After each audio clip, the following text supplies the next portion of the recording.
All right. Hi, my name is Stan Renan, and today we have Derrick Lee joining us today. Share his expertise through a 45-minute presentation named General Online Security Tips for Children and Adults. Please be aware that we'll be recording this session. If you don't like being recorded, you may consider turning off your camera during the session or reviewing the recording afterwards. The recording will be made available on YouTube and shared on iTeach808's website a week after the event.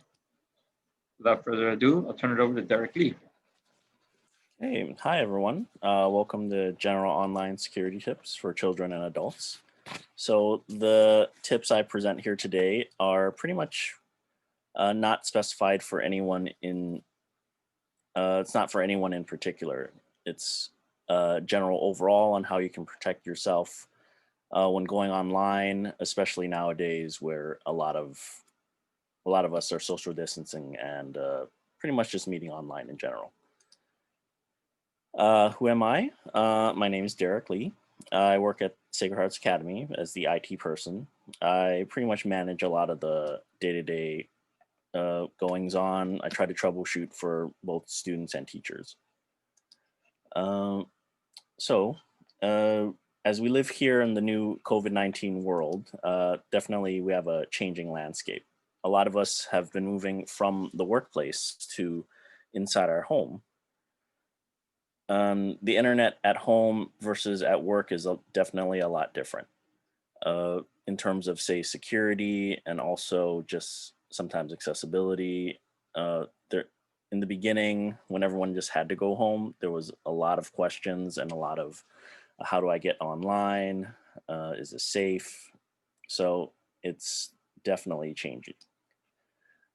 Yep, at home, I'm not sure how many of you manage your security settings at home or even have security at home. Some people usually just leave your Wi-Fi open, and if there's no lock or anything on it, anybody can get on. Definitely these times have created stress, and there has been a significant rise in bad actors just sending emails, just trying to trick you, and in terms of identity theft, just trying to steal any information or even just con you into doing things that you would normally not do. And stressful times definitely create these situations. Remote learning and working from home will definitely increase in the future. For example, there was an article last month in about the New York Times about how snow days are pretty much a thing of the past. Kids used to just not worry about, oh, it's a snow day, I don't have to go to school. Not anymore, not anymore. And as we move forward in the future, this will probably be the norm. Whether or not it's in terms of Zoom learning or another platform comes up, just being secure in general is helpful to everyone. So just some general tips anyone can do. Having strong passwords, 8 to 10 characters, this mix it up. Usually the longer the password, the better in terms of, because most computer systems now, they do have, there's a way of an attack called brute force attack. So what it does, it just tries to just guess your password and it just plugs in as many numbers as possible. Sometimes it kind of looks like in Hollywood, they have this device and you see these digits go. You ever see those scenes that these digits go and they crack the password, but that's Hollywood magic for you. Usually the best password is usually just some phrase familiar to you, like just some word or story that you can probably recite. And it's easy to remember because it's something unique to who you are. You definitely want to update passwords on different types of devices that you own and try to keep them up to date. Sometimes I notice a lot of bad habits we have with teachers here is whenever they enter their password into something, they click save. And then one day they have to access it at home when they've never typed it once in their lives, or just that one time, and then they forget what it is. So a good habit is to not click save and then just type it each time. It's just practice and makes perfect, pretty much. Another thing we want to recommend is two-factor authentication. That's when you have a second device that needs to be able to confirm who you are when logging into your accounts. We have that enabled for a lot of our systems here on campus. It's just an extra layer of security, just in case your password does leak out there, then someone can't easily just break into your account. Even if they do have your password, they still need the secondary device. Some other common sense tips. A lot of people click on things before they even know what they are. Sometimes we're very fast paced, we're busy, we don't read, we just kind of skim things and we just take it for truth. When we just click on it and then, oh no, something happened. And then I get an email and then we have to go through this whole thing. You can usually tell from scams and scam emails or even text, you need to look at it. So the thing that we're going to go over today is 3 steps. Just stop, look, and then think. What's happening? Stop what you're doing, kind of look at the situation, and just think, like, is this real or is this a scam? I like this quote from Ben Franklin: ounce of prevention is worth a pound of cure, because it's a lot easier to prevent something bad from happening than it is fixing the situation, especially in security. And once you click that link, something leaks out and you're compromised. You have to go through this whole process to just fix it, and it's a lot easier just to not click on it in the first place. So definitely the most common type of attack that most people will experience is just social engineering. Just phishing emails and texts. Nowadays, especially more on texts. Emails definitely get through all the time. You just have to recognize whether or not it is a legitimate email or not. And we'll go over some examples. And if you have any questions, please let me know. As for red flags, they're usually trying to get you to do something. They're just trying to trick you into clicking this link or just create a sense of urgency where you don't think about it and you just click it. There's a sort of inherent trust. It could be like subtle, just kind of trust your feelings on it. Like it could just be subtle feelings or just something really obvious, like they're, hey, there's a great deal, please click here, or maybe even requests for username or passwords, things like that. So this is an example that I found. It's basically an email. It's a fake email, but if you're not really looking and you have, say, a Bank of Americans, and so one obvious thing is definitely incorrect spelling. But for somebody who has a Bank of America and you just see the symbol and you don't really read it, yeah, it looks very real. As we read it, right to inform you, invalid logins, and please click here. And obviously they want you to take some kind of action. Just kind of looking over it with some discretion, you can definitely tell that the spelling here, Bank of Americas, that's fake. Another trick you can do is hover. This is just a picture, but if you hover your mouse over the link, it usually shows you where the link goes. If you see just a bunch of jumbled letters and whatnot redirecting you, it's probably a fake link. Another example, sometimes you get something from PayPal. A lot of these emails, when they're sent out en masse, hoping to catch somebody. A lot of people nowadays have Amazon accounts, PayPal accounts, so sometimes I've gotten emails from a bank I don't use, so obviously it's fake. but sometimes you get one from a bank that you are using. So usually it's just a shotgun effect. So the more you put out there, the more chances you'll catch somebody not paying attention. Another example, emailed you unusual activity. So to help us, obviously, if say you have a PayPal account, and this looks pretty legitimate, and it has the icon and the logo.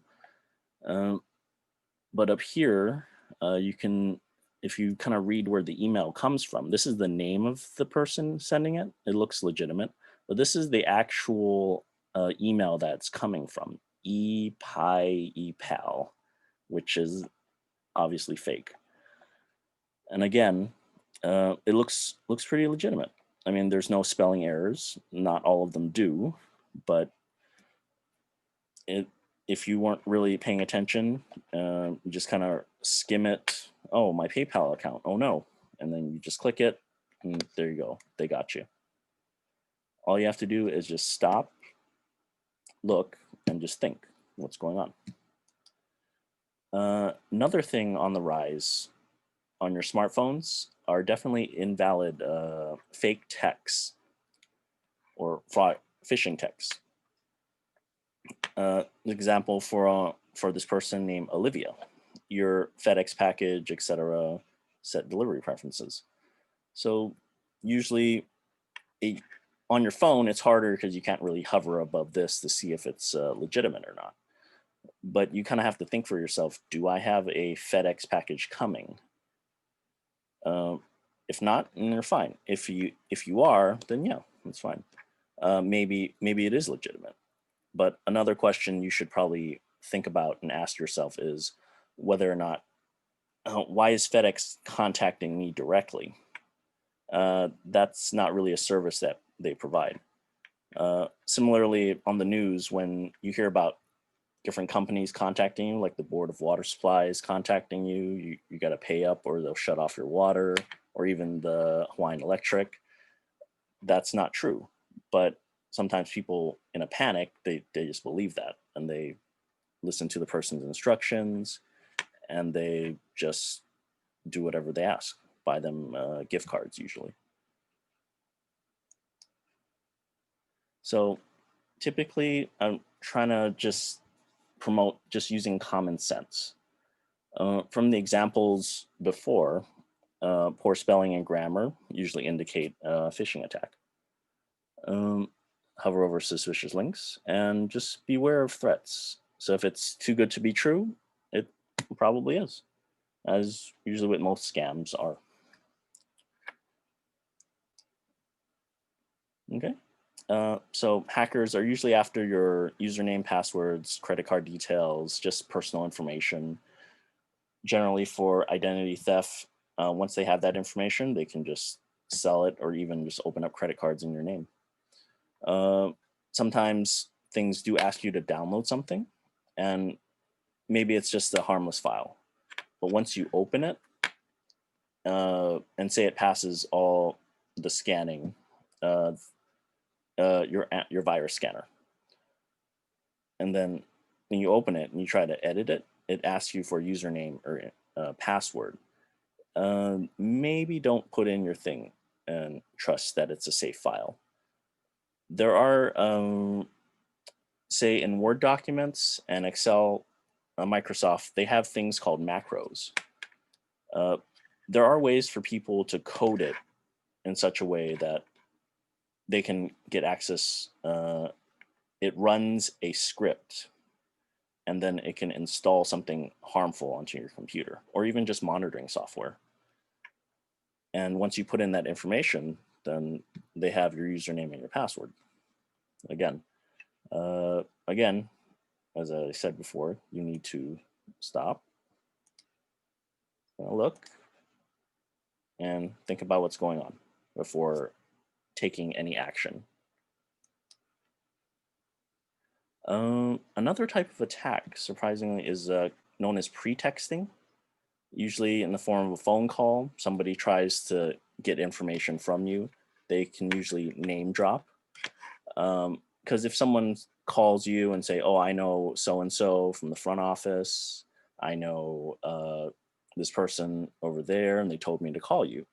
Like Karen in the front office told me that Shireen is forwarded me to you, and then, you know, and try to just lower your guard because you think, oh, this person must be trustworthy because they know these people. But those names can be easily found on your school website or your place of employment. They could easily just do a little bit of research and just drop those names. I'm sure everybody has to interact with the front office person or even the front desk person. They can even use my name, the IT guy, like Derrick. He told me to call you, and he sent me here because you need help. Again, they usually a telltale sign, even though if they do get your trust, they're trying to ask you to take an action, get some general information. Sometimes it's hard, but you need to try to confirm the identity of the person. I mean, if they really did know Karen in the front office or Shireen in the front office, maybe you should confirm with those people before, I guess, giving out additional information or doing what that person calling is asking for. Okay. Another thing, especially working at home, is social media. With spoofing and disinformation, the platform security settings do slowly kind of help you, but they definitely don't prevent fake accounts from messaging you. Sometimes people's accounts do get hacked, and they can pretend that they're your friend and just message you and go, "Hey, I need help." Just recently, one of my friends, friend of their friend, they created a fake account of their account. Her name is Jenny, and they created a fake account of her, and they had you could tell the naming was off just by a few underscores, but it was that subtle. But there was this text messaging from her friends list asking them to, hey, I need some money. Can you please send it? I'm in trouble. And please send it online or over Venmo. Just wire me the money. And the other person was smart enough to go, oh, I'm sorry about that. How about I just come to your house and drop it off? Which kind of ruins the whole just send me digital money. So again, that's another example. The security platform of, say, Facebook, Instagram, they can't really protect you. That's just someone using the system within it to try to trick you to give them money. Usually red flags, things that tug at your emotions, like, oh, I'm sorry that you're hurting or you need money or you're in a desperate situation. Again, just try to verify as best that you can, and try to fact check before you take any action or just share misinformation. Or maybe this person, this imposter Jenny, could have told her friend, oh, please tell other people to send me money as well. And then from there, that person, believing that Jenny was the real person, they could have sent out that bad link, and other people could have just funneled in. That's kind of known as a third-party attack or a third-party trust. That's very similar to actually what happened to the U.S. government. There was a hack a few months ago. I'm not sure if any of you were keeping track of that, but they got the attackers. They believe they came from it was Russia. They got into one of the third-party government contractors. Like, they broke into their accounts, and because usually the federal government is pretty good about their cyber attacks, but because this contractor was a trusted contractor, they believed that everything going through them was good, but they got hacked, and via third party, they got access to the government. So again, please just fact check and pause before you take an action. Just recognize the red flags. That's all. So what can you do? Usually it's just mostly scare tactics. Most people just encourage victims to click on links or just divulge sensitive information. And that's really all they try to do. A lot of these have been happening, especially during times of uncertainty, such as like natural disasters, pandemics, and just other extreme events. And because you're feeling stressed and people will take advantage of that. They'll try to manipulate you. And once they get it, and that's it. It's your information is out there.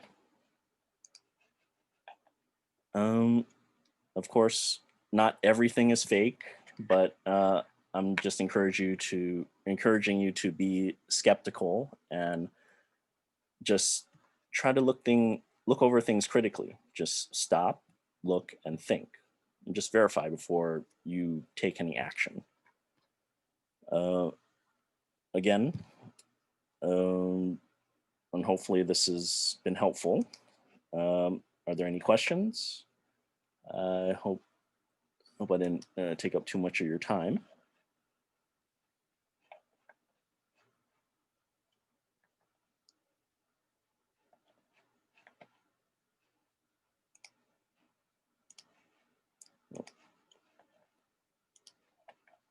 Stan? Are there any questions about what we went over? Any, perhaps, anything anybody wants to share or? So is it okay to click on the email, but when you read it and you find that it's a little bit fishy, you don't click on anything else? Or is Yeah, it or is yeah. it not supposed to even click on the email? Oh no, you can read the email. That's fine. Okay. It's usually when you kind of read through it and they want you to click on a link or do Right. something. Yeah. Just Yeah. yeah. Okay. Because I always end up forwarding it to you guys and asking if it's Yeah. okay. So okay, we'll do Yeah. that. Okay. Hi Miriam. So for students, I would definitely, other than the general password protection, try to just have them, if they're unsure, I guess I would just have them ask a teacher, but definitely just sort of be suspicious because depending on the grade level, well, because we don't, for us, we don't have any email accounts for students under third grade, but and it's also within our system, so we do try to filter it out through Google. But definitely just be a little bit skeptical. It's the whole if it's too good to be true sort of thing. Like, oh, if you click here, scams and these ads have been around for definitely a long while. So if it's sounds too good to be true, usually, then it just tell them not to click on it. I hope that helps. Are there any other questions?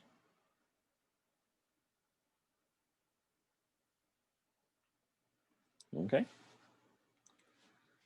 Yeah, of course. I hope this has been helpful. This is more for, these tips are definitely more for social engineering, so you can see the red flags and just be a bit more careful. Not everything is a scam, but with everybody being at home and separated, and you're psychologically I guess I'm looking for the word. You're definitely feeling a bit more isolated, so sometimes it's harder to distinguish threats. Okay. If anyone would like a copy of this document, I can just put that in the link in the chat.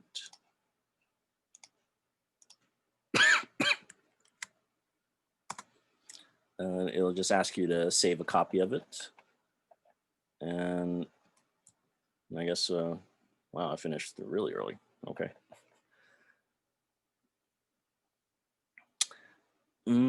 If you click the link, okay. So say you do go through all your checks and you still click the link and something happens.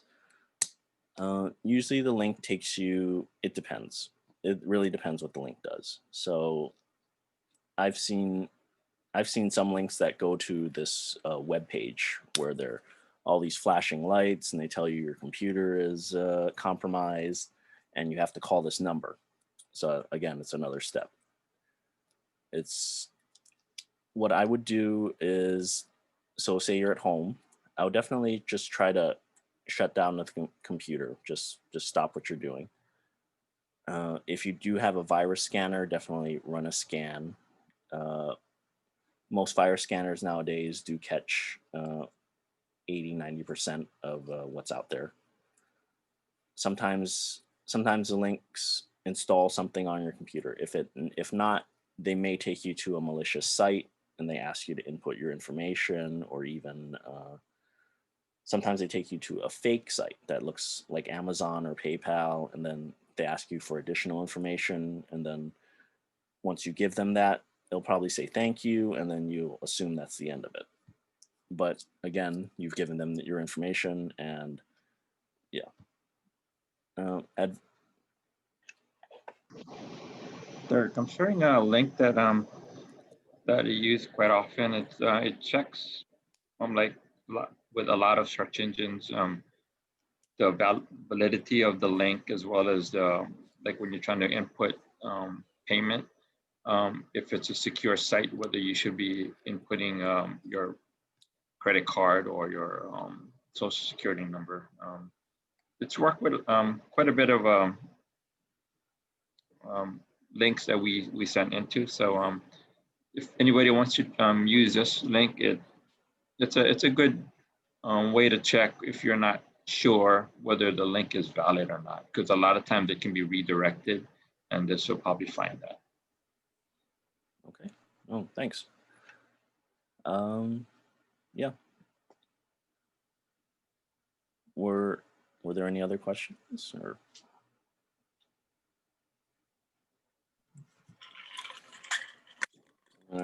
Steal a line from one of the other presenters. Your silence is compliance. So.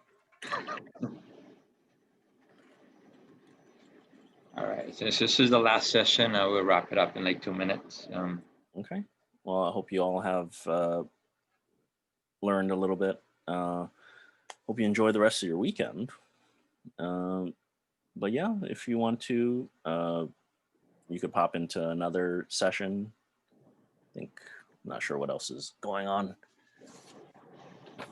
So do you recommend any specific like scanners like that you can use at home? Because I know like when we're at work, we're protected, but once we come home, like I don't really know if we're still protected if we're using our work computer.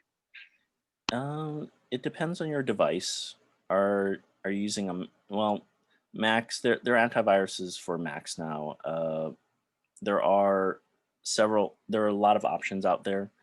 There is a site I like to go to. It has a bunch of, there we go. It has a bunch of free software that you can download. There's a section in there that says security. You can see if I can share that with you. Let's see. There's here. There are definitely a bunch of antivirus softwares you can download for your computer. This is mainly for PC. If you do have a Mac, I would search for each of these individually. Malwarebytes is pretty good. I definitely recommend that. These are all free versions. There are paid versions which have a little bit more options for you.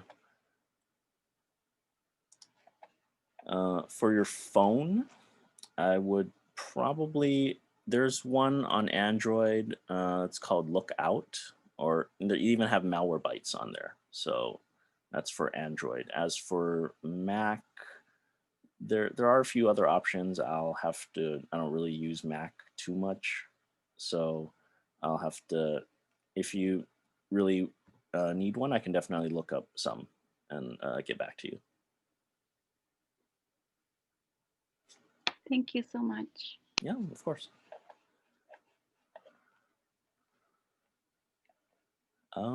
Okay. If there are no more questions, enjoy your weekend. All right. Thanks, Derrick. Thanks, Stan. You're welcome. All right, mahalo to Derrick and for everyone's participation. We hope you find this session helpful and make some valuable connections. Please help us complete the evaluation that Laura will send out to everyone. I guess you will be entered to win one of $25 Starbucks gift cards for the evaluations you guys fill out. Thank you for being here today and have a wonderful day.